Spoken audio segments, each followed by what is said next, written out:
Police footage taken on Monday shows the sheer scale of a high-speed train derailment and crash with an oncoming train.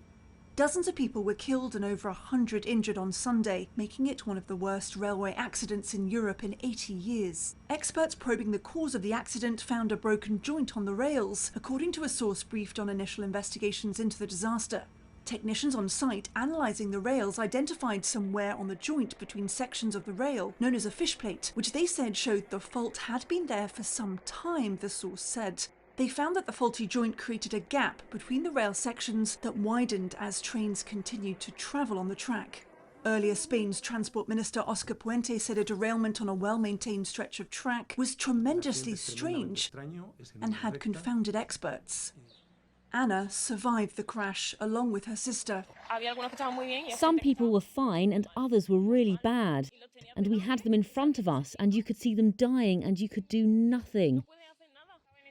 I was on this side and I started to go up and I thought it wasn't normal. I travel a lot by train. That's where I looked at my sister. I looked for her and it's the last moment I remember before it all went dark. Suddenly I only heard yelling. Spain's President Álvaro Fernández Heredia said on local radio that the collision happened about 20 seconds after the derailment, so there was no time to activate an emergency brake, and that human error is practically ruled out.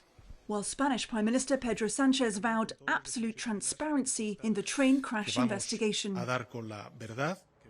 Ministers, officials and locals paid tribute to those killed and injured with a minute of silence. Problems with infrastructure on that stretch of track, from signalling failures to issues with overhead power lines, have caused delays to high-speed trains 10 times since 2022. That's according to a Reuters review of state-owned rail infrastructure administrator Adif's X account.